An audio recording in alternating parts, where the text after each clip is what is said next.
the New Zealand session, which started at 5 o'clock our time, and actually it was 5 in the morning our time, 5 in the afternoon their time. So we feel like we've done a day already. And as you know, it's sort of moving on. It's moving on, goes on till 10 o'clock tonight, UK time. So please join us for as much as the day as you can. Hi, Kema Yogini. Oh, she's popped off. Oh, there you keep changing on the screen. This is amazing. I mean, really, you know, the whole sort of learning how to meet each other on Zoom, I think has just been a wonderful thing for our community. That I can sit here at Adhisthana and see so many people is, I do really appreciate it. I think it's one of the blessings to have come out of the last year. Can you give me a clue when it's time to start? Yeah. We've got about another 3 minutes. Another 3 minutes. Lots of people in the waiting room.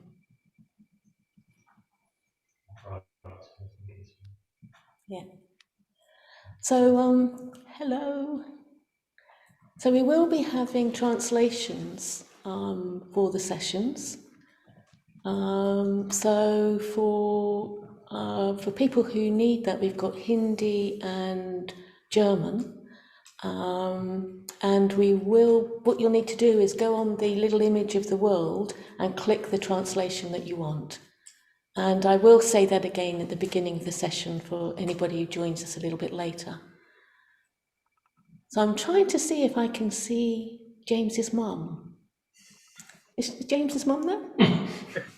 The reason I want to see her particularly, well, I'll tell you what, it's two things, because she often appears at different things that we do, but until now the images have been so small I couldn't quite make her out, whereas now we've got these lovely clear images. But I also wanted to thank her because she's sent us a beautiful bouquet of flowers, so that we've got the bouquet of flowers by the TV.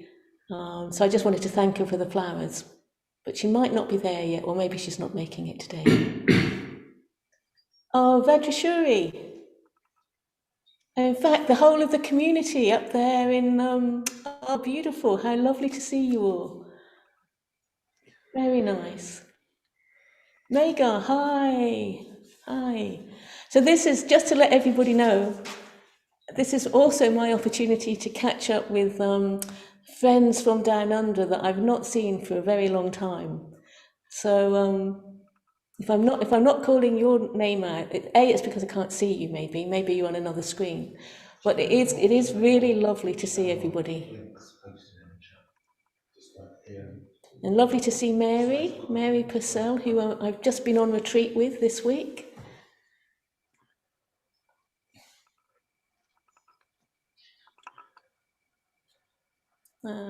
Pramudita, hello Pramudita, good to see you. Maria, nice to see you. Could you just flick a screen so I can see who's on other screens? Oh yeah, great. Oh, lovely. Yeah. Very nice. Ujjalamati was there, who's just this morning gave a thunderingly good talk. Good to see you again, Ujjalamati. Yep.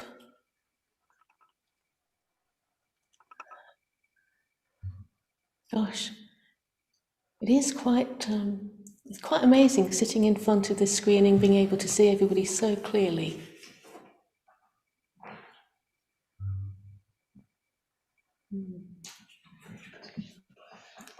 So, any clues about the time? Yeah, so it's 31 minutes past. Oh, right. I just need to know when to start, basically. Sure. Great. Yeah, we can start now. Yeah. Yep. If you wanted to keep an eye out as well throughout the... Okay, right. So, just want to really welcome everybody to our International Triratna Day celebration, and welcome everybody to the Adhisthana Shrine Room. And the Adhisthana Shrine Room, whenever you live here, the Adhisthana Shrine Room is a continual reminder of our international community, because the wall of Buddhas behind here are Buddhas that have been given to us from centres all over the world. So the international aspect of our community is never far away from us at Adhisthana. You're always part of our collective consciousness here. So it's a real privilege to be seeing you all on screen, and you seeing all the gifts from all over the world that we've got behind us.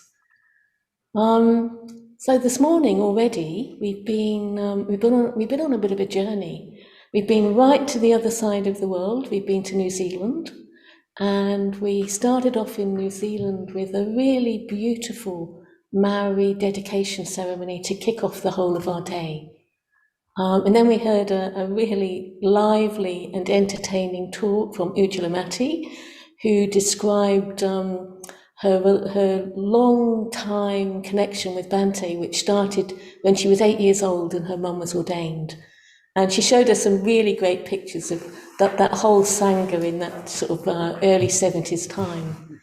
And then we were introduced to the significance of the greenstone.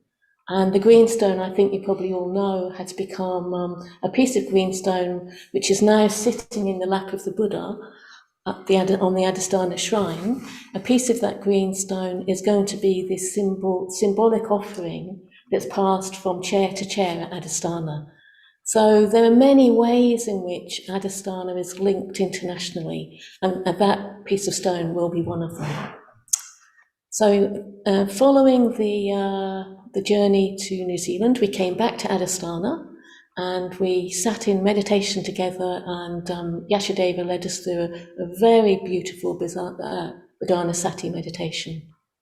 And now here we are, we're just about to cross the waters again to move over to Australia. Which, I'm just to tell you, I'm really delighted to be introducing this session because I lived in Sydney for 27 years and moved to Adhisthana just over 3 years ago. And so I've got some very heartfelt connections, obviously, with people in Australia. But what I wanted to start off with was just telling you a little bit about, I was in Australia living there when Bhante first visited in the mid to late 90s. And it was my first ever meeting with Bhante, and this meeting took place in my car, driving him from the airport to where he was going to be staying. And I'd been a bit prepared, been told a little bit beforehand, that Bhante didn't like driving too fast. So I was really being mindful, sort of really driving as slow as I could in a very busy city traffic. So without holding anything up, really driving as slow as I could. And then Bhante said to me, he said, Shubhavyuha, he said, do you like driving? And I said, yes, I do, Bhante. He said, because you drive very fast, don't you? So that was my first meeting in connection with Bhante. So now we're going to be hearing much more from the other side of the world, and I'm going to be handing over to Ratnajyoti. And Ratnajyoti is one of my long-standing friends. We've not lived together, but we have worked together. We've worked together for many, many years, probably most of the time in some way or other that I was living in Australia. And Ratnajyoti is one of the heroes for me of the Australian Sydney situation. He started off in the mid-90s distributing Windhorse books, and from that sort of becoming a distributor of Windhorse books, he has now got a shop in Sydney which has been open for quite a number of years, and I think has the honour of being the largest Buddhist bookshop in the Southern Hemisphere. So if people want books on any aspect of Buddhism, they know that Windhorse Books in Australia is the place to go. So without further ado, Ratnajyoti, I will be handing over to you, and Ratnajyoti will tell us more about the programme for this morning and introducing the various aspects. Okay. Thank you, Shubhavyuha. It's lovely to see you over at Adhisthana. And I'll just welcome everyone to Australia. Firstly, I'll just respectfully acknowledge the traditional custodians of the land that I'm coming to you from, which is the land of the Eora, the Gadigal people of the Eora Nation, and just offer gratitude to the ancestors of those people and all who have cared for this land that I'm on. Yeah, I'm sitting here in the Sydney Buddhist Centre. This is our main shrine, and a beautiful painting by Arya Dhamma up here as well. That it's one of the 5 jinas that he has, our centre commissioned Arya Dhamma to paint. Yes, I'm very aware of the internationality of our movement, but it's been very difficult not being able to travel around. Obviously, the COVID has had a huge influence and very different influence on different places. We're faring quite well in those terms, but we've been very much been a land of drought and fire and flood, so things have been difficult in other ways for a lot of people in Sydney and Australia. So this centre here has been the home of our Sangha for a number of years, and along with our retreat centre, Vijayaloka, which is not far from here, an hour or so drive from here, and we've had that now for over 20 years. So yeah, welcoming you all to Sydney. 2021 actually marks 40 years of FWBO or Triratna being in Australia. And I'm soon going to be talking with Dharmamati, who's one of the founding order members of Triratna, not only in Sydney, but in Australia. In this session also, after we hear from Dharmamati, we'll be hearing from Dhammarati, who'll be talking to us on the 4 lineages. And he'll be coming to us from Adistana in the UK. Following that talk, we'll have a chance to connect with others from around the world in breakout sessions. So I think Dhammarati may have a few questions that we can ponder over in breakout sessions. And we'll also hear finally from Divan, who will be giving us an update on Bhante Sangharakshita's complete works with Windhorse Publications. So that's what we'll be covering this session. But firstly, I want to introduce my good friend Dharmamati, who would have been sitting here in the shrine room with me, but he joins us from up the coast, not too far, quite a beautiful place, up the coast of New South Wales. I first met Dharmamati at my first introduction to meditation class. So he's one of my first meditation teachers. It was the first time I attended a Triratna event. And that was at the first Sydney Buddhist Centre and men's community in Wollstonecraft in North Sydney. I was in my 20s and Dharmamati was, in my eyes at least, a mature and knowledgeable man. We later became friends, though not without its trials. I recall getting rather irate at my first retreat in a study group that Dhammarati was leading on a paper, on Sangharakshita's paper on rights and duties. But we also had some lovely times. Often when I visited the men's community that Dharmamati was part of, a number of different communities, and a very particularly fond memory of camping with Dharmamati by the Myall Lakes, which is actually not very far from where Dharmamati will be talking to us from. Finally, I also recall a very inspired Dharmamati leading an Easter retreat many years ago at Peel, which is just over the Blue Mountains from Sydney, after he returned from the UK, where he'd been at a Vajraloka-led meditation teachers workshop. It was, I think that retreat was quite a highlight for many, many years. So since setting up the Sydney Buddhist Centre, Dharmamati's also been living in various places around Australia, has spent time back in the UK, including a period of time working as Sangharakshita's secretary, and is currently living in Sydney and working as an artist. So Dharmamati, welcome. Thank you, Ratnajyoti. I was wondering, yeah. Dharmamati, should we just get straight into some of the early recollections you have? Yes. So, yeah, sure, yeah. I was wondering what inspired you to come to the great southern land and spread the Dharma? Well, it was a number of things, and it was mostly due to Dipankara. Dipankara, who was the only Australian order member at that time, and he was living in the UK, and he wanted to bring the Dharma to Australia. So he'd heard that I had been to Australia a couple of times, which I had before that, and even had residence here at that time. And so he invited me to join him.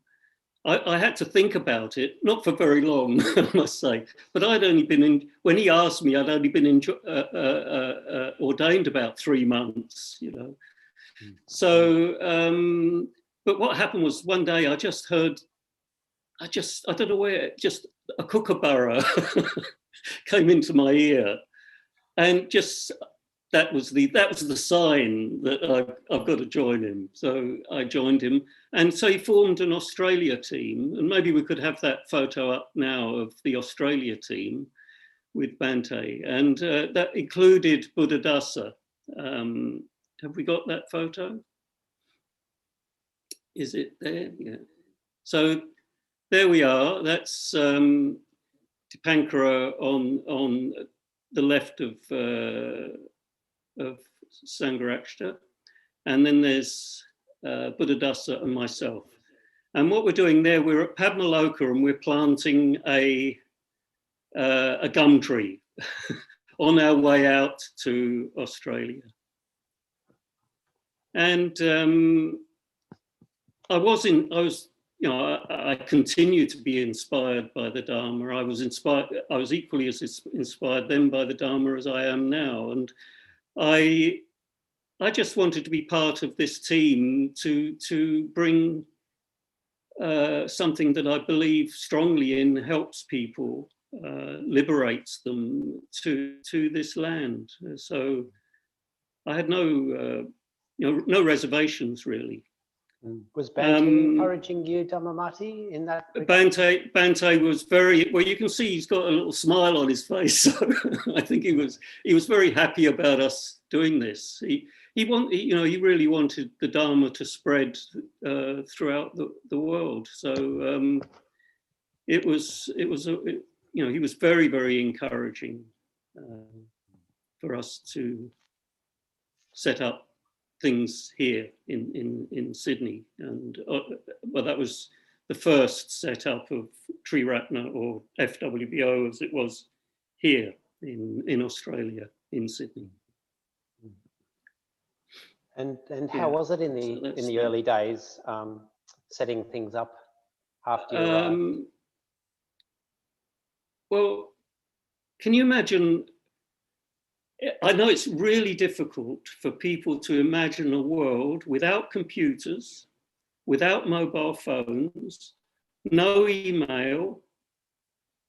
Telephones cost £2 to £3 every minute to call on the phone. So you imagine that we're here. Communication is very, very difficult. Like it would take 3 weeks at least for a communication to Bhante. So snail mail, write a letter to Bhante, and then Bhante would write a letter back. So it takes 3 weeks for any communication. Obviously, if there's an emergency, you had a telegram and you could put 5 words on a telegram. that's how we were. So it's hard to imagine these days. Here we are talking to each other all over the world by video link. You know, this was actually science fiction in those days. So that was one thing that made it quite difficult, because one of the first blows was that Buddhadasa, the most senior order member of our team, was refused a visa to come to Australia. So it was just Dipankar and I, and then we were joined by Vipula and Vajrashuri. So we did have so this was the first team in Australia, and we could just show that team now, that photo of the Australia team. So this was the Sydney team. This was us then. So this is Vipula, Dipankara, Vajrashuri and myself. And so this is right near the beginning of when we're starting to set things up.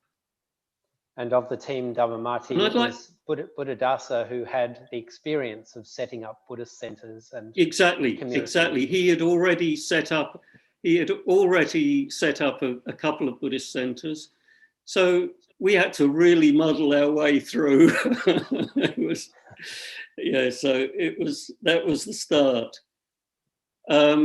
Plus, I mean, we did all right. You know, obviously, we must have done, because it gradually grew. And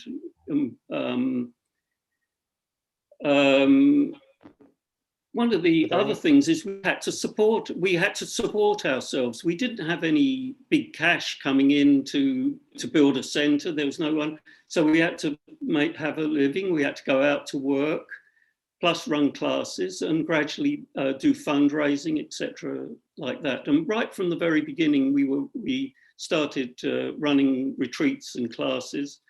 And we were also inspired by what was called the 3 C's in those days, which was community, centre and co-op, which is Right Livelihood, became Right Livelihood Businesses. So, and Vipula set up a Right Livelihood business, which was the Bell and Candle bookbinding. But actually, it didn't make enough money to support us. So that was, you know, we had to go out to work to support ourselves and gradually just build things from there. Were there any particular highlights that stand out for you, Dhammarati, of those early days?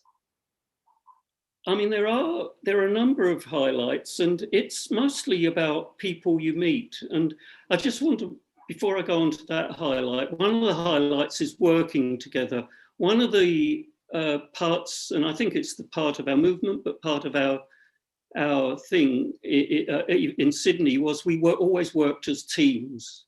There's always been teamwork. It's always been people working together to build this thing that we think is so beneficial to the world. So that's been an important aspect of that. It's not been one person doing it. It's been a team of us working together to build things. So that I think is an important thing to say. Some of the highlights were meeting certain people, and people that were actually historic in Bante's life. For example, there was Rivrong Krusenstern, who was a theosophist, and I'll show a photo in a minute with that.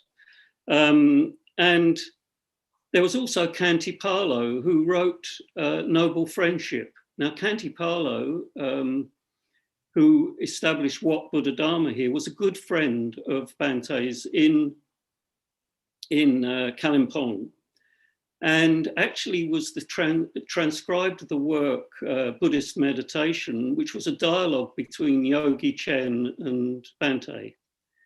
And so it was good getting to know him. He was, you know, he was quite, he was actually, interestingly enough, running a little Dharma group before he did Wat Buddha Dharma, just 2 minutes down the road from us. So, so that was quite good. So they were highlights. And the other highlight was just the gradual building of Sangha and getting to know people. And in this next photograph, we'll show the photograph of us at Rocklands Road, which was where we first started running things. And there you can see us there. And that was on a visit. You can see Anjali there, who visited us. And next to Anjali, you'll see Ree with the white hair. That's Ree Von. She lived to about 103. She lived to. She was a theosophist, but the main thing that she did was actually influence Bhante to become a vegetarian, because monks often just had food that was given to them, but she was very adamant about vegetarianism and actually influenced Bhante on vegetarianism. And next to her is Vajrashuri is there, and you'll see Chittaprabha and Samachitta there in the front there. So this is sort of like early Sangha, you know, this was a regular, this was sort of a regular group, and this is where we used to meet. And in the bedroom, we had a converted bedroom, which was a shrine room. This was a living room in a suburban house and a shrine room next to it. So that's that. And one thing I'd like to say about Kantipalo was also the influence on Bhante coming back to the UK to start a new Buddhist movement. And he was quite influential on Bhante to do that. Unfortunately, in recent years, he had a stroke, and now he's in a home in Melbourne, a care home, basically. But he gets lots of visitors, lots of people come and chant to him and things. So. But he's basically, he's in a way left this world in mind anyway. Just wonder, Dhammarati, is there anything more you'd like to say, or maybe even any hopes you nurture for Triratna in Australia? Well, I think I've I have all the hopes that we all do through the movement, is that the Dharma will flourish, you know. I just see the Dharma as such an important practice for all human beings. I mean, what's better than dedicating your life to a growth in wisdom and insight, to love and compassion, to really want to love the world, love human beings, to care for this planet.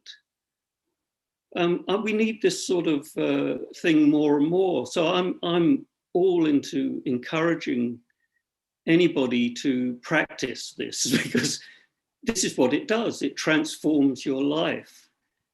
You become wiser, you see things more clearly, and you love more deeply. And what better way to be than that, in my opinion? And it also gives you energy too. So, you know, it's you know, I love the Dharma deeply, and I believe it is what we need as human beings.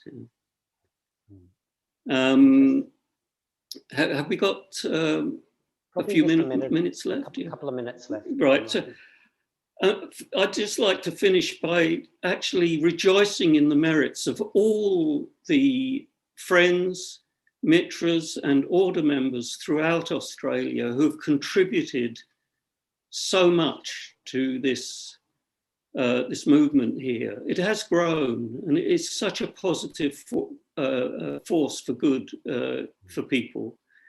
But I would also particularly like to rejoice in the merits of, I know it's hard to rejoice in the merits of everybody because everybody is important, but I really would like to rejoice in the merits particularly of Chittaprabha and Kemadharma, who for many, many years have contributed so much to Sydney. And I found that, you know, they're an inspiration. The steadiness with which they have worked here, I think, is an inspiration to all of us. So I'd like to just, you know, rejoice in their merits particularly. And finally, in Dipankara, for having lit the flame, he was the torchbearer. He was a wonderful man. He really did light the torch here. He was so beautiful in his communication with others. But most of all, I want to acknowledge and rejoice in the merits of Bhante Sangharakshita, because without him, this wouldn't have happened.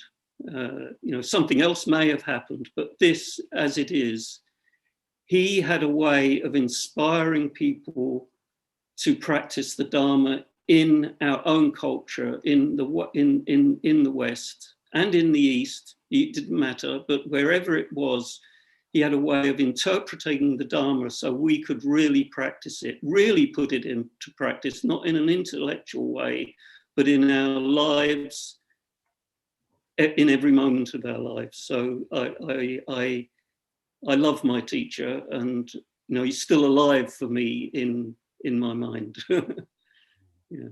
Thank you so much, Dhammarati. Yeah, really lovely note to finish on, and a lot of very inspiring and wise words from there, but also a fascinating glimpse back into the early days in Sydney. So thank you very much, Dhammarati. Pleasure. Thank you, Ratnajyoti.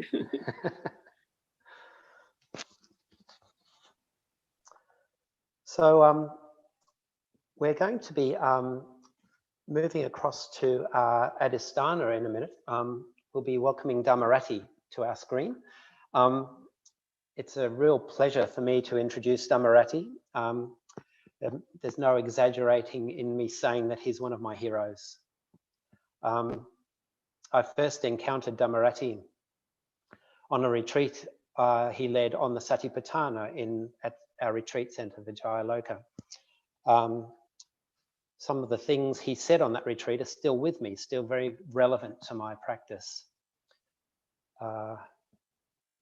When Dhammarati and Parami were forming the International Council, I was deeply impressed by the care and rigour they brought to its formation, and was greatly inspired by the vision and the mean of providing a means of connecting us all aspects of our community, our tradition, and bringing them together under one tree, so to speak. I've been lucky enough to attend the last 3 International Council meetings, and all the aspects that I've encountered, I've really appreciated that it's not just another structure. It's not another layer of institution or bureaucracy, but it feels much more like an open vessel that brings together a really strong and distinct flavour of Kalyana Mitrata, and also experienced it as a context that's really deeply concerned with the arising of the bodhicitta. Dhammarati has a lot to do with that flavour. Also, on the last two of the International Council meetings I've attended, I've had the great good fortune to be in a study group with Dhammarati, and experienced this sort of deep listening and responsiveness that Dhammarati brings when listening to others.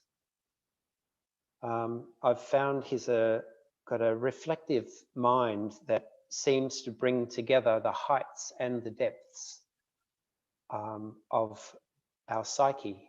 So he's got this great quality of integration, stunning quality of integration. And I find he's got an ability to put his finger on the nub of what's important, to draw out the essence of the matter, the dharmic essence of the matter. Dhammarati has recently handed over custodianship of the International Council, and I believe he's going to be joining the Dharma team at Adhisthana. So great pleasure, I welcome Dhammarati. Thank you very much, Ratnajyoti. So I'm sitting in front of this enormous new TV screen that Adisthana's bought. I'm looking at video images of, well, on this screen, a number, but Patrick, who's doing the tech, tells me there are upwards of 100 people online. 185, apparently, Patrick tells me. And lovely to hear that little exchange between Ratnajyoti and Dharmamati. Hope it's not too confusing for people to go from Dharmamati talking about his experience to Dhammarati talking about his experience. I used to live with Dharmamati, actually, when he was Sangharakshita's secretary in Birmingham. I was forever opening Dharmamati's mail. I would see it written on the envelope and just assume it was for me. It never was. But yeah, something in that little evocation. Actually, one of the points I want to make in the talk that I'm going to give is that the Dharma is this universal nature of things, a teaching that points us to the universal nature of things, but it takes its shape in individual lives, and it takes its shape in individual relationships. Just listening to Dharmamati and Ratnajyoti talk about the early days in Australia and New Zealand, that sort of network of relationships that went back to Bhante and Kalimpong, that carried over into the experience of the early community in Australia and New Zealand. That's the shape that the Dharma took. In the end, it's nothing abstract. The Dharma gets lived and communicated in our own self-awareness and our own relationships with each other. It's lovely to see that specific evocation of that period of Triratna's history, and looking at the screen, looking at all of these histories coming together, another little moment in the experience of our community. 53 years ago, the first weekend of April in 1968, Sangharakshita conducted the first ordinations into what was then called the Western Buddhist Order.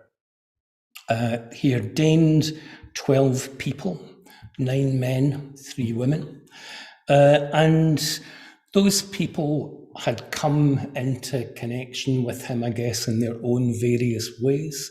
But the community at that time had come from modest little Dharma teaching setup in the basement of an Orientalist shop in Monmouth Street in Covent Garden in London. Bhante had started to teach there, and out of that teaching came the first ordinations, first generation of people within our community taking the Dharma seriously enough to want to make it the central current in their lives, the central current shaping their own lives, their own experience. And it was a significant moment, obviously, for them. But I've always found it really interesting reading back on Bhante's reflections on that moment and how significant it was for him to be able to share his experience. So one of the passages that I keep finding myself returning to in Sangharakshita, trying to explain the nature of our community, is this little passage. So Bhante, reflecting on those ordinations, he says, like one lamp lighting a dozen others, I had been able to share with them my realization of the absolute centrality of the act of going for refuge. And henceforth, that realization would find expression not in my life only, but also in theirs. And then he goes on, not that that realization was something fixed and final. it could continue to grow and develop and find expression in 100 ways as yet unthought of. So for me, that's as evocative a description of our own particular lineage, to use that language, of even lineage more in principle, that we're going to find two elements of it that I think are really significant and really definitive. So the first point is that Bhante said his realization, his experience had been shared. The second thing that he said was that that realization wasn't something fixed and final, that it was something that was able to find, that could grow and develop and find expression in 100 ways as yet unthought of. So here we are, 53 years later. I'm guessing that this particular expression, 180 odd of us online, stretching from Australia and New Zealand through India, through Europe, into the UK and perhaps beyond, is one of the expressions that was as yet unthought of in 1968, particular shape that our meeting is taking. And there's something, again, I want to come back to this thing about, I'm always amazed by the distinctiveness of people's experience of the Dharma.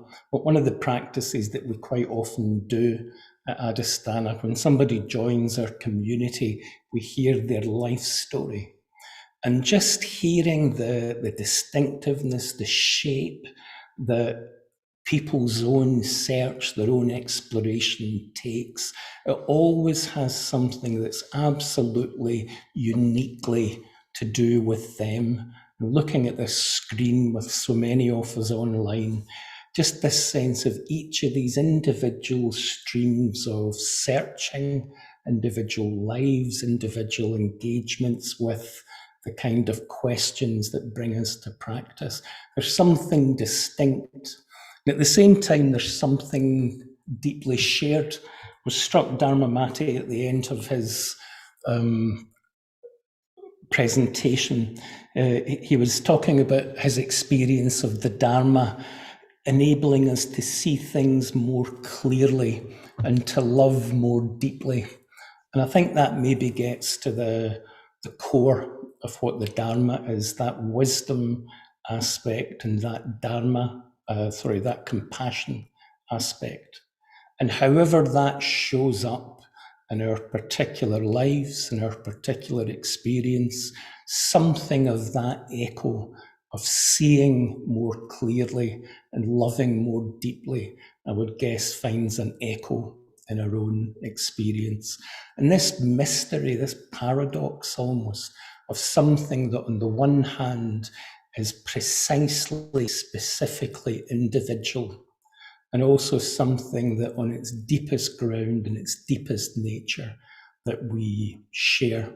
And however abstract, however mediated through Zoom this particular meeting is, that ground that we share comes into some sort of relationship in every meeting of community. So it's lovely to be speaking to all of you this morning.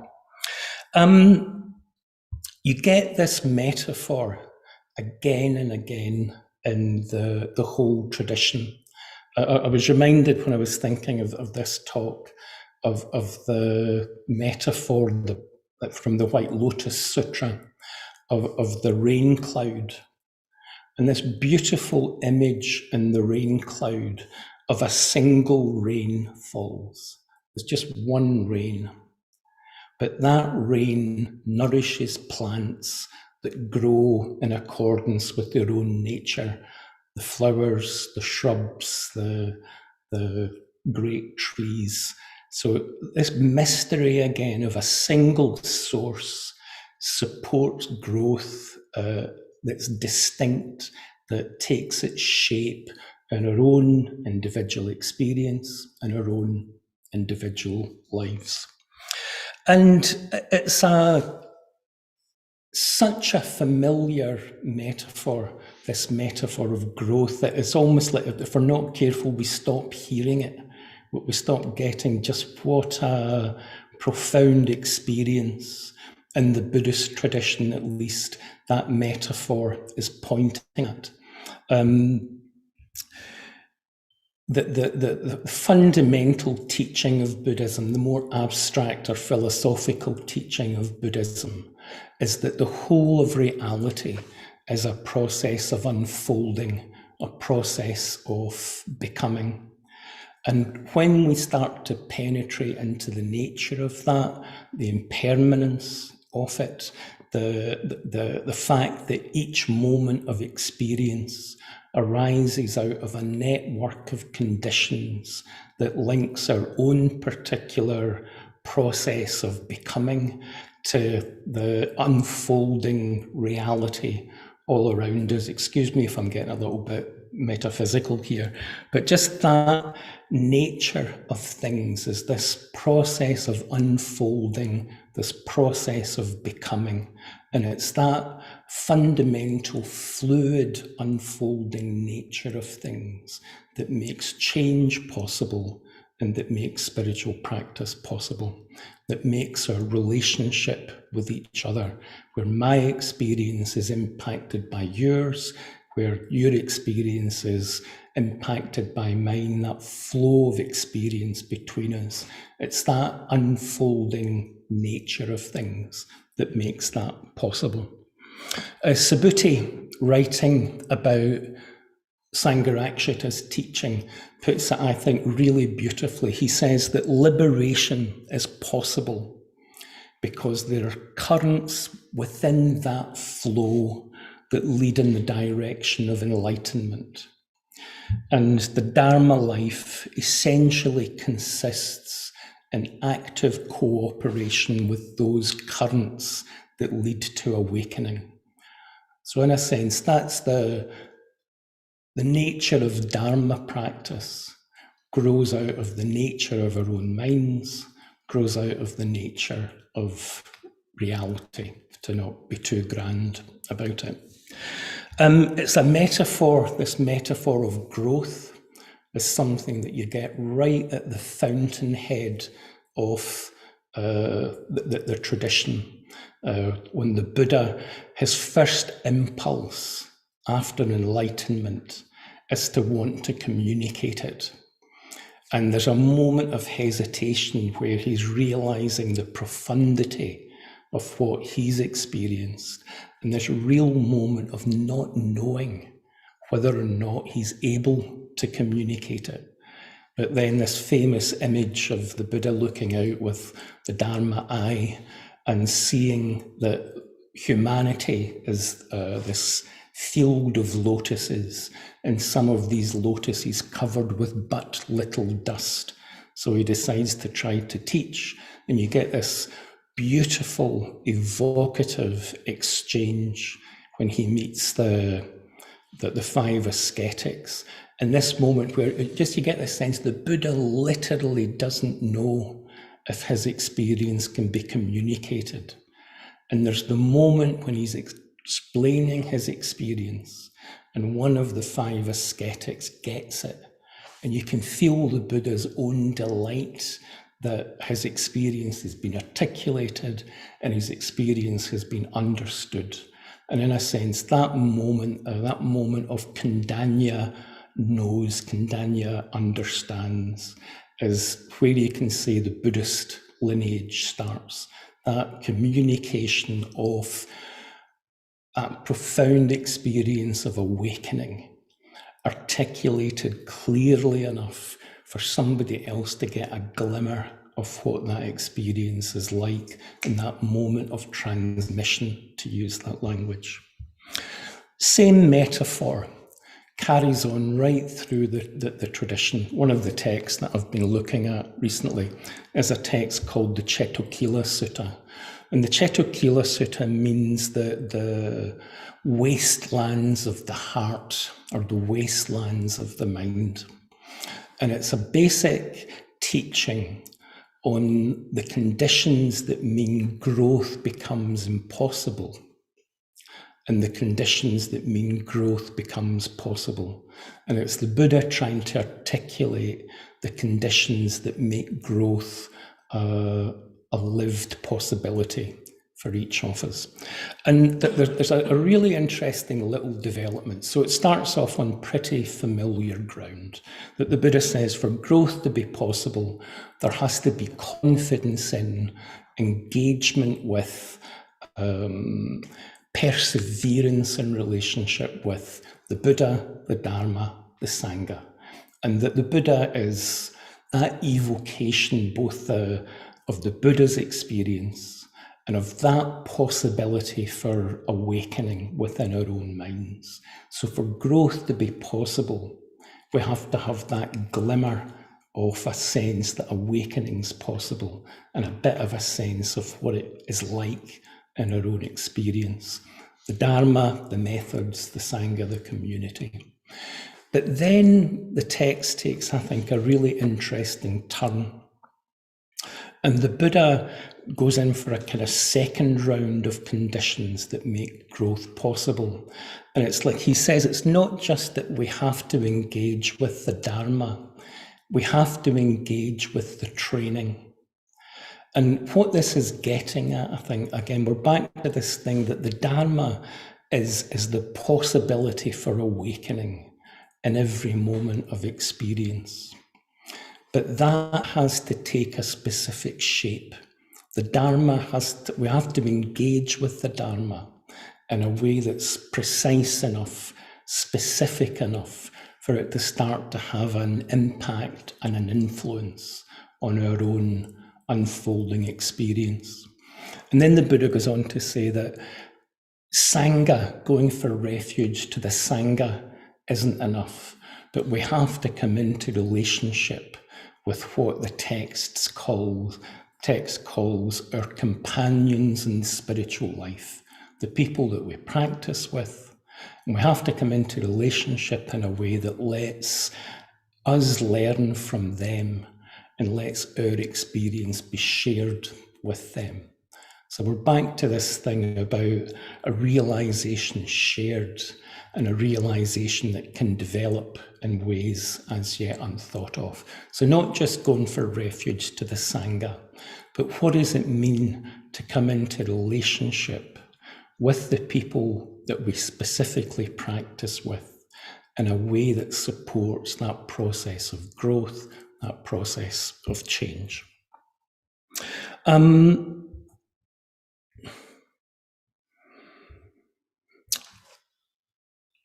One of the themes that I think runs through all of Bhante's teaching, appropriately enough, is the centrality of communication.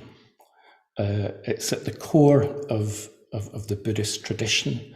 We are benefiting from the Buddha's experience communicated.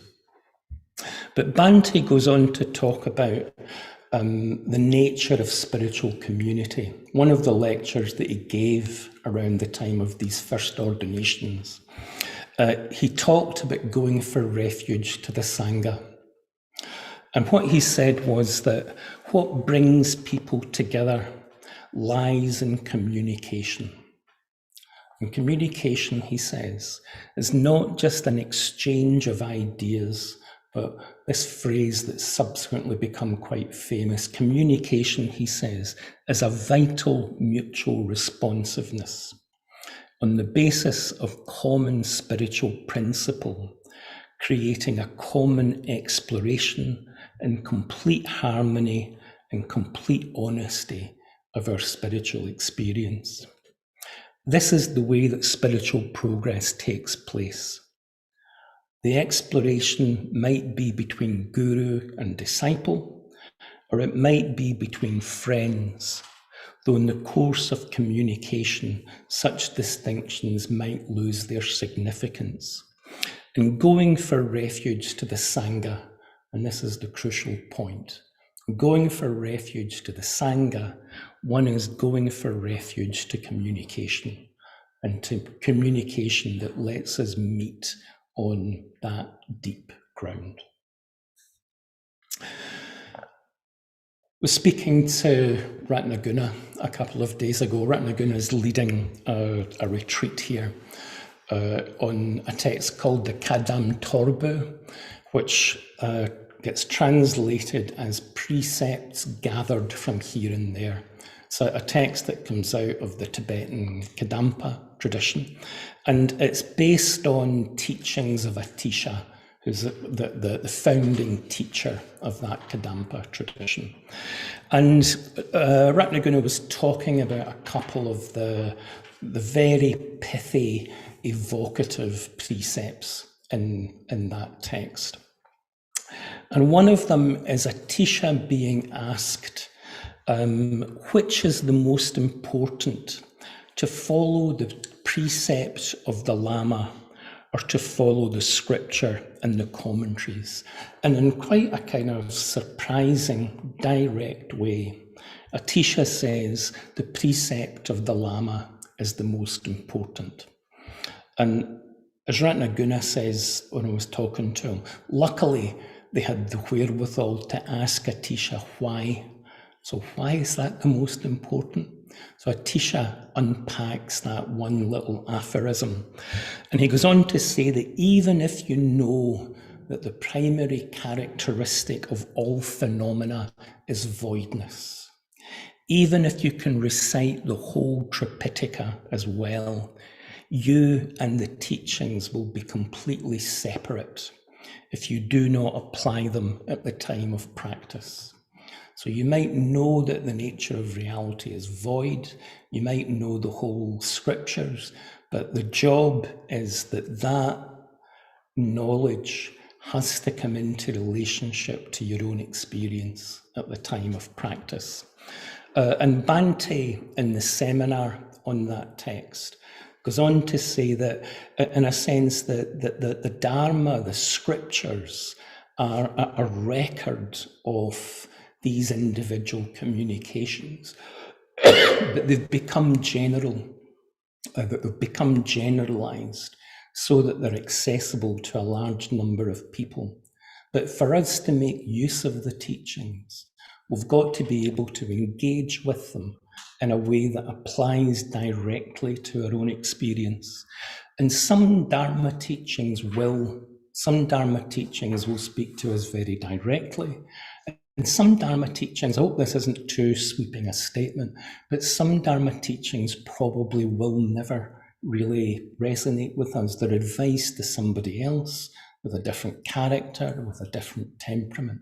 So the job for us, why the precept of the Guru is so important, is that we have to find a way of making the Dharma specific to us, specific to our own situation. It's a lovely little story that Jack Cornfield tells about his relationship with Ajahn Chah. And I think he's having a little bit of a criticism of Ajahn Chah and saying that some of his teachings contradict each other. And Ajahn Chah tries to explain why. And he says, look, I'm looking at people walking down a road, and some of them are about to fall into a ditch on the left-hand side. So I'm shouting at them, go right. And I'm looking at other people who are about to fall into a ditch on the right-hand side of the road, and I'm shouting at them, go left. Right? So it's not that the teaching's contradictory. It's just that the advice to different people is different. The Dharma needs to be made specific to our own situation, to our own practice. And what Bhante goes on to say in the seminar is the scriptures give general advice. We need something more specific, and that specific communication of the Dharma comes out of our communication. It comes out of this relationship of vital mutual responsiveness with the people that teach us, with the people that we practice with. And we need a depth of communication where our own deep experience comes into a relationship that's deep enough, that's open enough, that's honest enough for our experience to be influenced by the relationships we have with other practitioners. And in the end, perhaps that gives a flavour of, well, certainly what I respond to in this idea of lineage. The Dharma embodied and lived, brought into relationship in a way that's open enough, live enough for us to get a glimpse of what that experience is like, and for it to start to impact on our own unfolding experience. Bhante gave that lecture about the nature of Sangha, the nature of spiritual community in the late 1960s. And it's a theme that he came back to in the last years of his life. It's a theme that runs right through his teaching, but it's a theme that he came back to very explicitly in the last years of his life. Living here at Adhistara, one of the real significant moments of our collective experience here was in the end of October of 2018, when Sangharakshita died. Although he'd been anticipating it, it happened quite suddenly in the end, just at the end of a course that we were running. And in that transition, our community entered a significantly new phase. For all the time that I've been involved in Triratna, Bhante's been there as a backstop, as the sort of source and the guarantor in the end of the teaching. After Bhante's death, as a community, we're in new territory. It's a new phase of our collective relationship to each other. And it's a phase that Bhante anticipated and spoke about at length, thought about at length in the years preceding his death. In those years, I had the privilege of working quite closely with Bhante, not intimately, but fairly closely, and watched him reflect on, consider, communicate the conditions that would support us continuing as a alive and thriving spiritual community after his death. And a number of conditions he described. There's a crucial paper that he wrote, or an interview with him in 2009, which was published as What is the Western Buddhist Order?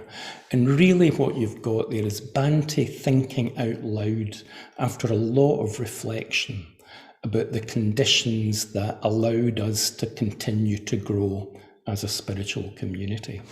And perhaps the most fundamental aspect of that, the most fundamental element of it, was how we practice together and how our individual spiritual practice comes into shared practice and shared relationship.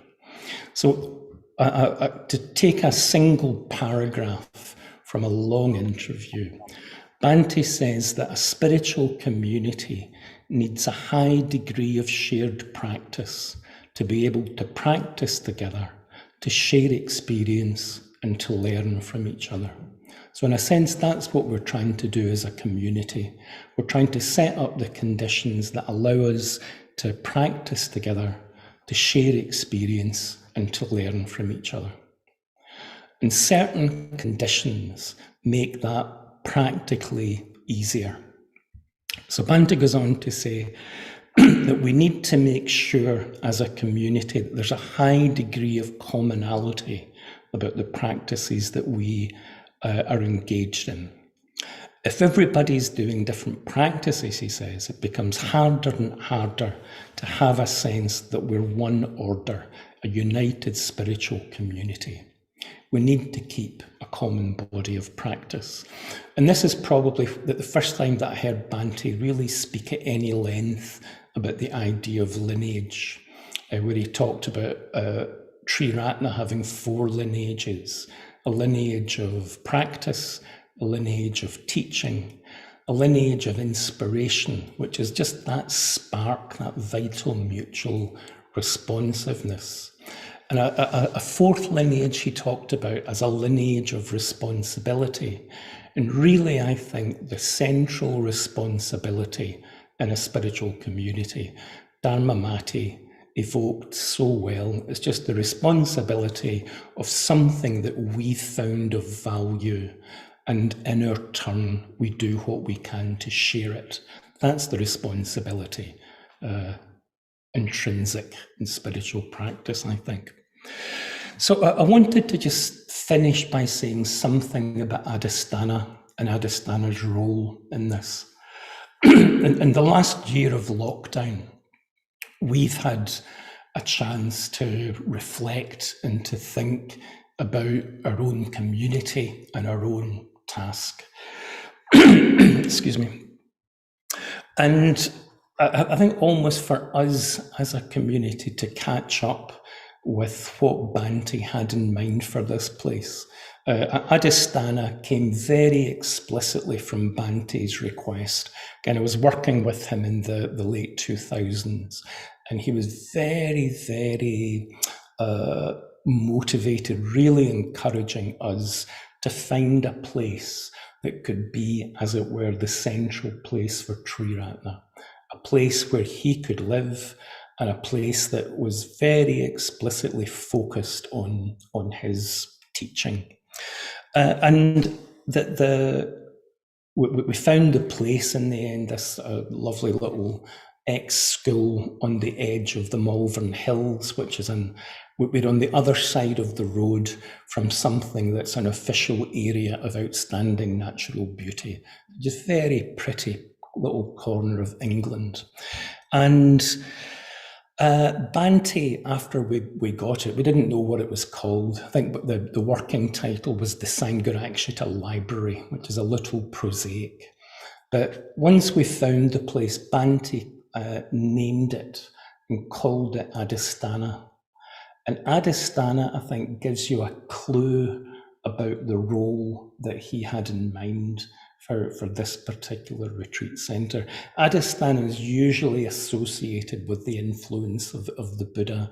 It's the outflow of the Buddha's experience in a way that, if we're receptive to it, supports our own process of awakening. And in our own more specific way, our own more modest way, we want Adhisthana to be a conduit for that, or to use the language, that wave of blessing, something where the Dharma takes a particular shape, where it gets articulated. Now, this is a shared project. All of us, any practitioner, is involved in this project. But I think at Adhisthana, we've got a particular kind of task that we've taken on. And that task is to go back to that intense engagement with the teaching of the Guru, the precepts of the teacher, and to really try to engage with it freshly, deeply, and intensively to get the communication of the Dharma. I think, the more I reflect on Bhante's role, the more extraordinary he seems to me as a Dharma teacher. Some of the events that we're running here in the next year just give you a sense of Bhante's range. So, for example, we're looking at the Kadampa precepts, which I think Ratnaguna, Sadaloka, other order members are involved in. We've got a retreat on William Blake, which gives you a sense of Bhante's engagement with Western culture and what it is in Western culture that carries that experience.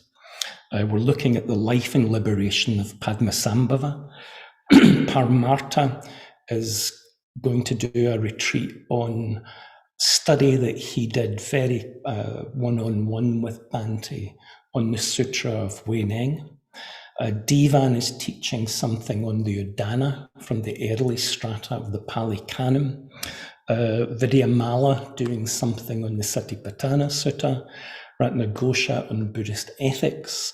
And we've got retreats on various sadhana practices, Amitabha, Avalokiteshvara, Manjughosha. It's an incredible range of presentation of the Dharma. I think in a way it's Bhante's awareness that in the West we're the inheritors of the whole tradition. And how do we engage with that tradition, with the 2,500 years worth of explication of the Dharma that benefits from it and that makes enough sense of it for us to be able to apply it in our own practice. So one of the things that we're trying to do at Adhisthana is to engage with Bhante's engagement with that question, looking at the texts in depth, looking at how we apply them in our own experience, looking at how we communicate them in the wider culture that we're operating in. And as I say, we're part of a broader community, but perhaps what we're going to do at Adhisthana is just a little deeper, a little more sustained engagement with that whole body of Bhante's teaching. You get a sense of the range of it. I want to finish just by trying to crystallize it down. In one of the 7 papers, so in the last years of Bhante's life, he was involved in a number of conversations. These conversations were brought together. You've maybe seen the hardback in a collection called The 7 Papers. And as soon as you've got this body of teachings, this hardback book, which Lokabandhu, astonishingly in his spare time collated and produced, it becomes, if we're not careful, this abstract body of teaching. But actually what lay behind those 7 papers was a number of conversations that Bhante had with some of the order members he knew most closely and more deeply, talking about things that really mattered to him, about how we as a community could carry on to grow and develop. So basically they're a record of conversations between a man who was aware that his life was coming to an end and trying to communicate the basic shape of his teaching in a way that we could use, in a way that was accessible. So I want to take just one framework from initiation into a new life. One of the papers where Bhante is trying to sum up his 40 or 50 years worth of teaching since the movement was first founded. And in a conversation with Subhuti, Bhante says in the preface, "These conversations allow me to communicate to you all my present thinking on an important topic that I believe has major implications for the future of the Triratna community and for Buddhism in the modern world." I think Bhante had a sense of the significance of the work that we were doing. And he goes on to say, "I ask all of you to study it deeply." And he says, "I particularly appreciate the way Subhuti has conveyed the integrity of my teaching, the key position that ordination has within it, and how it does all hang together, even if the connections are not always easy to discern." So we've got this presentation of the teaching and trying to sum it up in a way how it hangs together. So Subhuti's summing up. This is familiar ground. I'm not going to spend long on it. But Subhuti sums it up in terms of practice having a stage of integration, a stage of positive emotion, stage of spiritual death, spiritual rebirth, and a stage of spontaneous compassionate activity.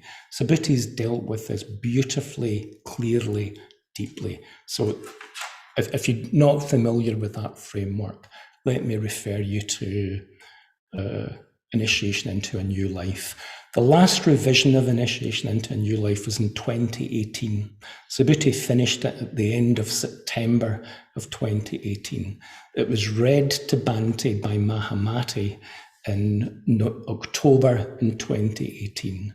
And just a few days after being read or at least to the extent he could engage with it, being read that paper, Bhante was dead.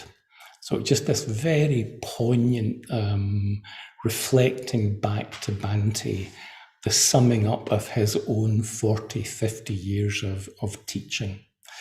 And at the end of his introduction to the paper, no, actually, I wanted to say one other thing. Ratnaguna, talking about the seminar of the Kadam Torbu, says that one of Bhante's geniuses was being able to take profound teachings and to sum them up in a way that made them grounded and accessible. So even Subhuti's framework can be traced back to something that Bhante gave in the very early days of Triratna, trying to articulate the essence of Buddhist practice.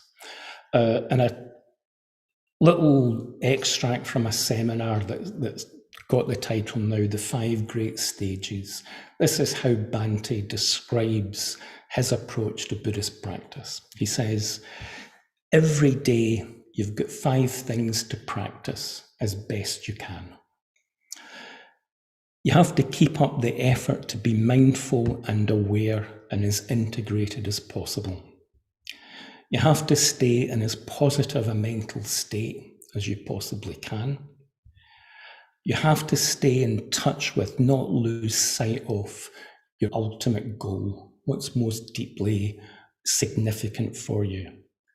You have to live out of that. You have to try to apply that at every level of your life, every aspect of your life. And then he says, summing up the Bodhisattva ideal, he says, and do your best for other people. Do what you can to help other people. He goes on to say, this is the spiritual life. These are the things you're basically concerned with. You intensify your effort in those 5 directions. You simply can't go wrong. And then he takes his own teaching, as he always did, and locates it back in the tradition. He says that you can relate these to the 5 spiritual faculties. The 5 spiritual faculties, luckily Divan is just on the screen and he can't correct me if I've got this wrong, but I believe the 5 spiritual faculties were one of the earliest formulations of the Dharma, the Buddha trying to sum up his teaching. And he says that, Bhante says, the stage of mindfulness obviously corresponds to the faculty of mindfulness. Positive emotion is the faculty of faith. The not losing sight of your goal is the faculty of wisdom. Applying it at every level is the faculty of meditation. And then fifthly, this activity for other beings is the spiritual faculty of virya. So this very pithy summary of this earliest formulation of the Buddha's teaching.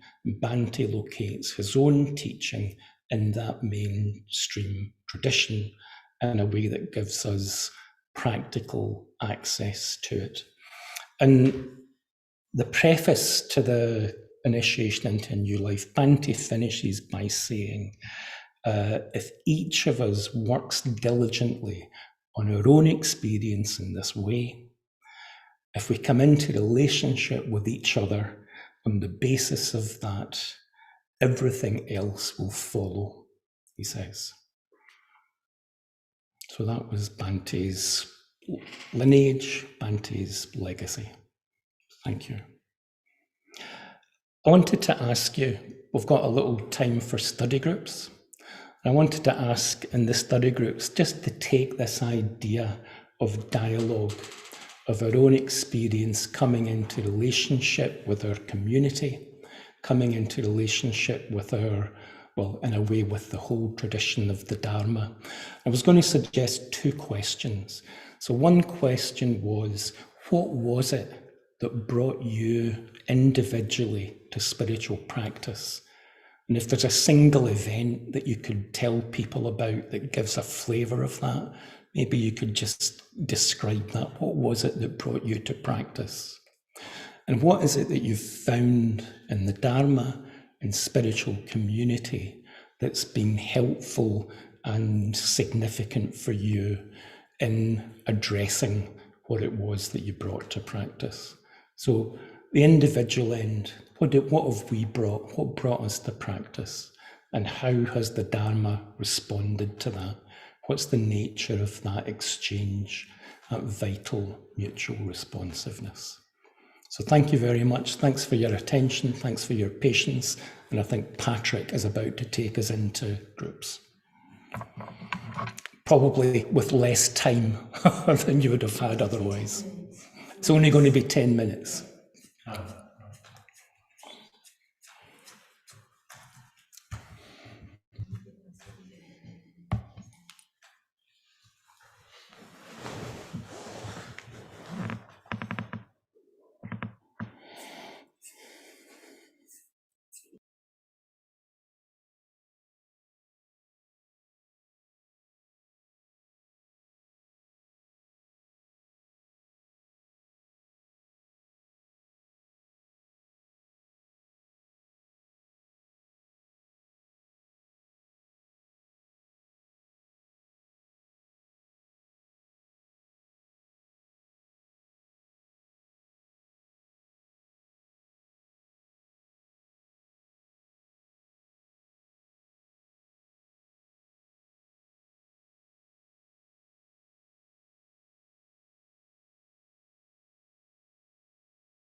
I've got very poor bandwidth.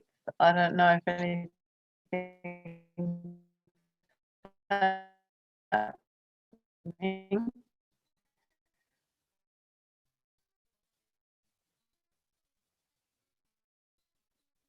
But I can't hear a thing, and I can only see a few people.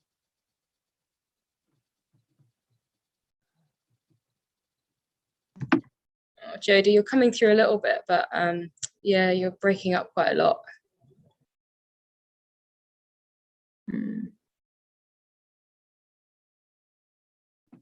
Yeah, I know. I'm surprised I'm still here. I've been watching a lot of it and listening to a lot of it on my phone on YouTube. Oh, nice. Because my laptop has been dropping. Is that Sana talking to me? It's someone. I'm in the community. Or So Fernanda's here. I don't know if anything.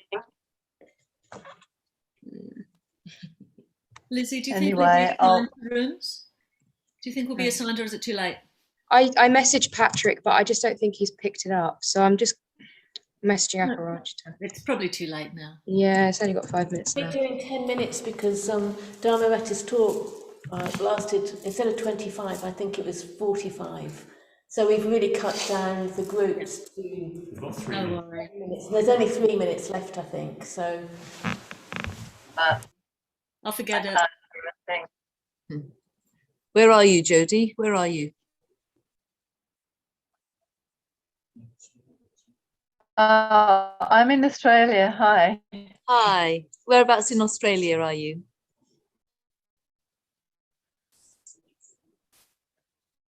Nice of you to say hello.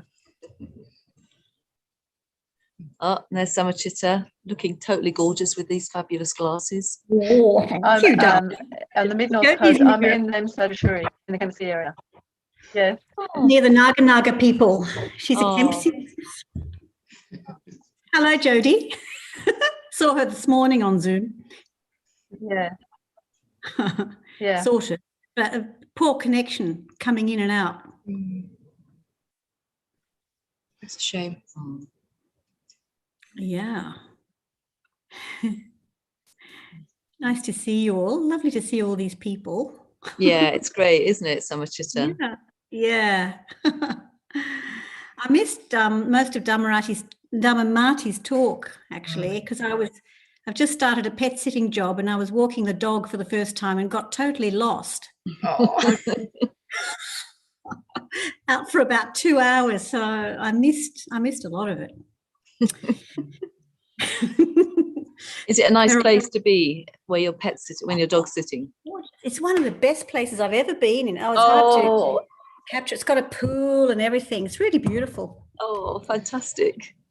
So you're not just in a van on the roadside? No, that was last night. Got to just go with the flow here, you know. It can be one extreme or the other. Yeah. And when are you going to be back here then, Samachita? Well, I'm hoping June. June. I'm hoping to come back in June. I just think I need to try and get the vaccine first, because otherwise I might have to quarantine. You don't want to do that. I've got a pet sitting job to the end of May, 28th of May. Then there's Buddha Day, and it's just as soon as after that as I can get a flight. Okay, great. Well, like I said, if you need to quarantine, we'll try and slip you in somewhere. Oh, yeah, thank you for that. Yeah. That wouldn't be a bad way to, that'd be quite a nice way of silver lining. Yeah. You're not handing over the chair yet, are you? So No, not yet, no. Why, are you looking for a job, Samachita? No, thank you. Definitely not. Boy, no, okay. But you've got your green jade stone ready. I've got it ready, exactly. Were you there this morning? Yep, yeah, I saw that. It was lovely.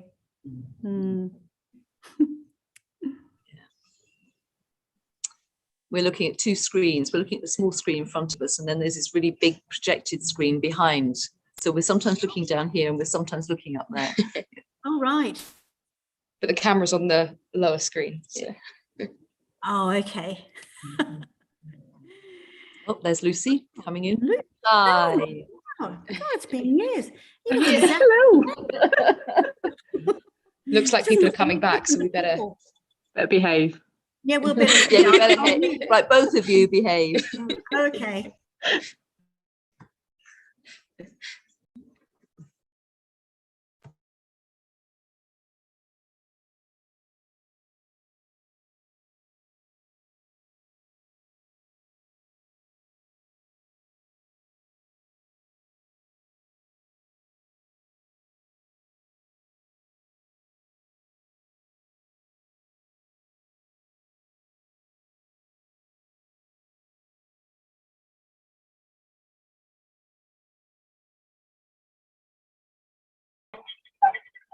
Wanted to say, Banamde, our discount community.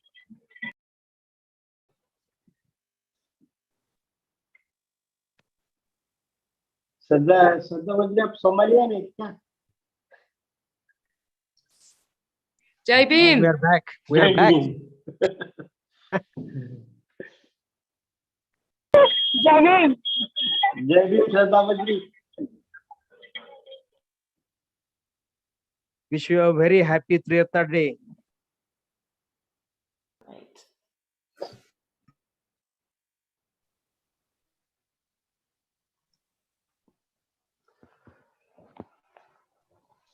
Welcome back, everyone, to the main Zoom room. And I just wanted to start by thanking Dhammarati very much for that incredible talk, and really that communication from Sangharakshita about what is going to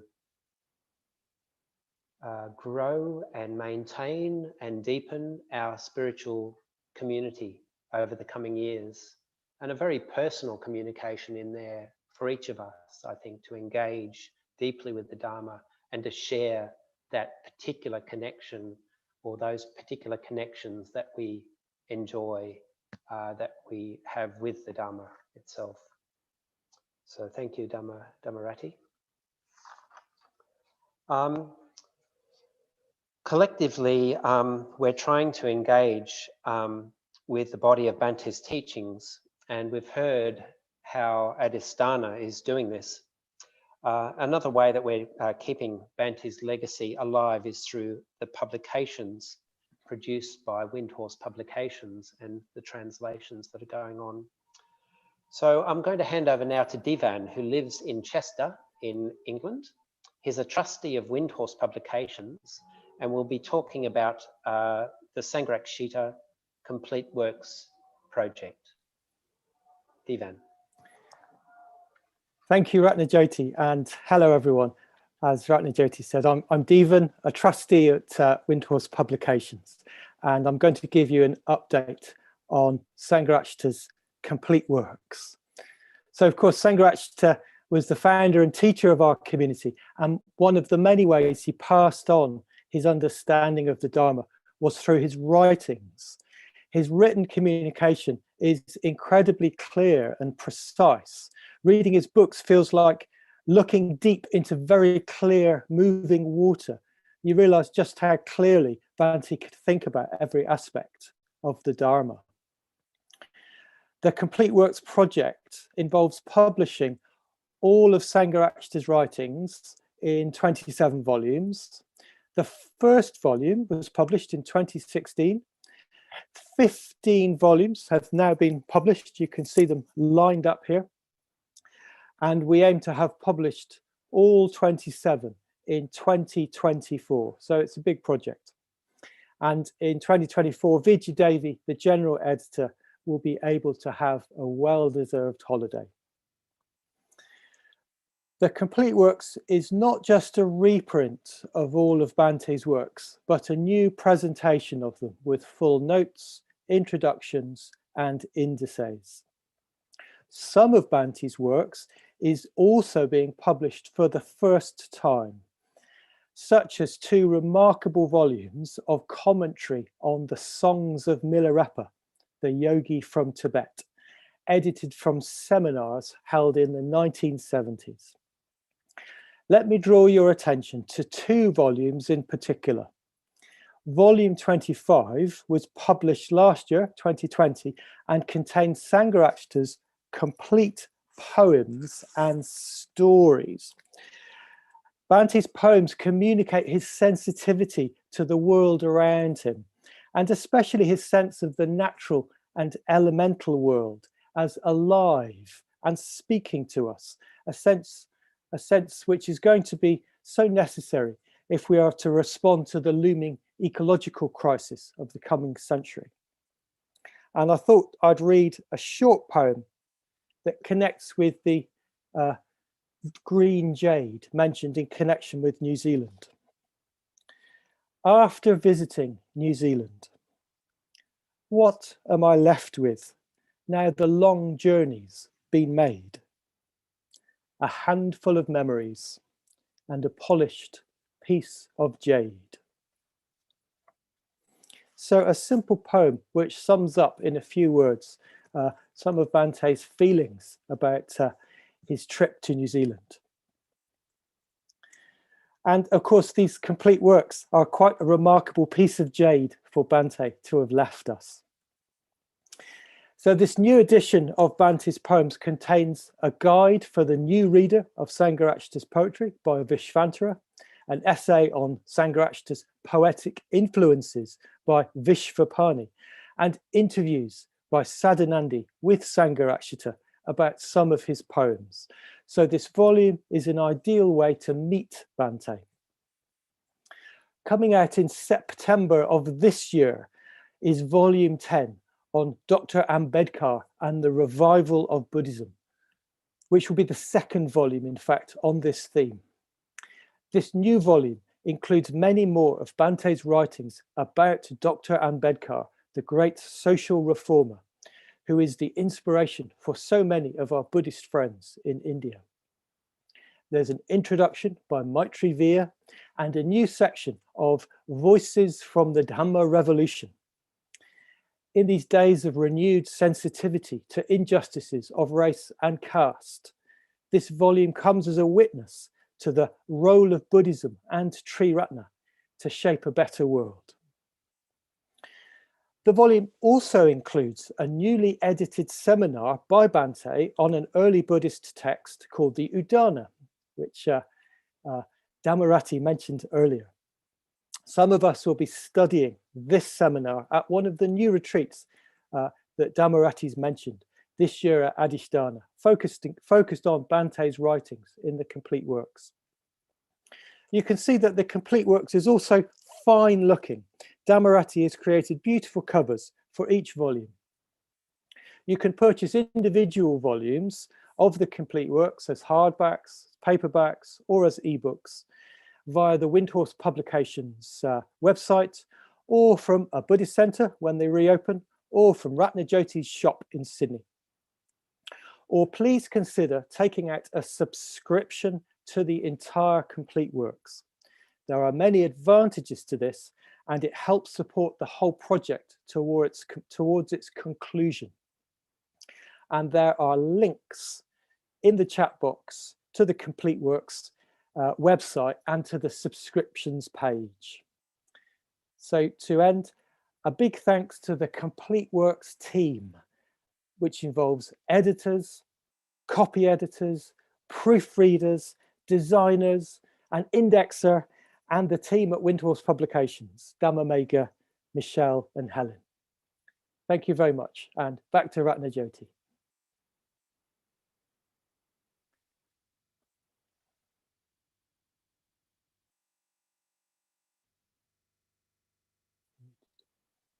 You're muted, Ratnajyoti. Such a big project, Divan. Thank you so much, and so inspiring that all of that work is going on and rolling out through Windhorse Publications. thank you very much for giving a sense of what's coming soon in that series. Hi there, Shubhavyuha. Hi, Ratnajyoti. So this is our final moments together, Ratnajyoti. It is. Yeah. It is from far across the either side of the world. That's right. Yeah. Well, thank you so much, Ratnajyoti, and to everybody who's given us so much of themselves and sharing their thoughts and inspirations this morning. It's been great, hasn't it, Ratnajyoti? Oh, it's been so rich, so wonderful. Yeah. Like going back to early days of Sydney with Dharmamati, and even back to England, and you know, meeting Bhante those 40 years ago as he encouraged people to go forth, and yes, all the wonderful richness of Dhammarati's talk. So beautiful, yeah, and great to meet some people in our breakout rooms as well. Yeah, lovely, lovely. So Ratnajyoti, I just want to finish with thanking you, because I know Ratnajyoti works 6 days a week and works very long days, and I know that he was working right up to the wire today of hosting this event.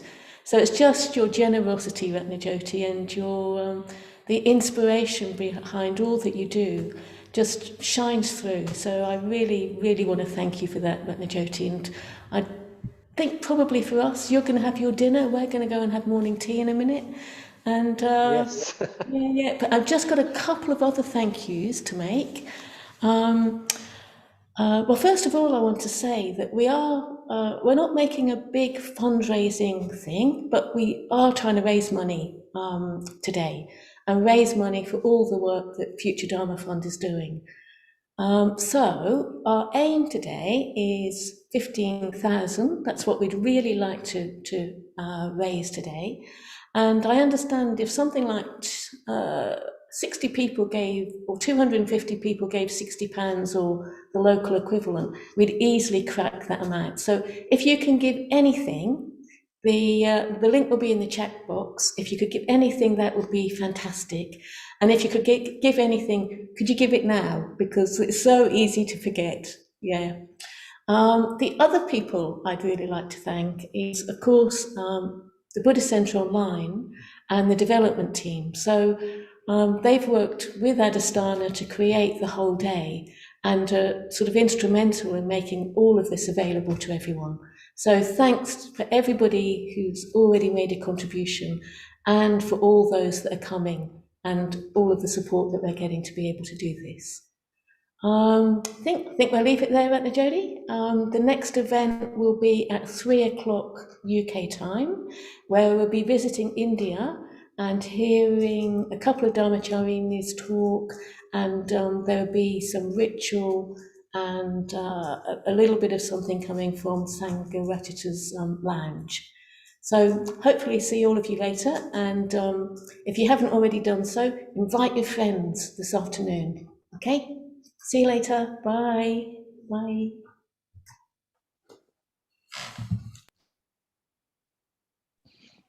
Bye.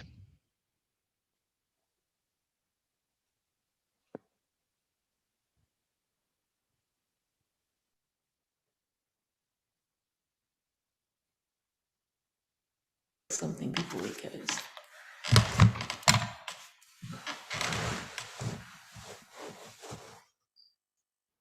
Bye, Shubhavyuha. Bye.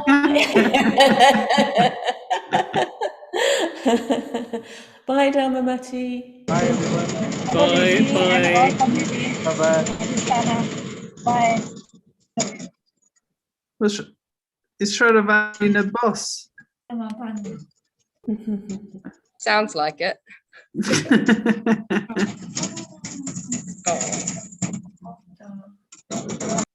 Sounds like it. Hi, Jodie. Nice to see you all the way from Australia.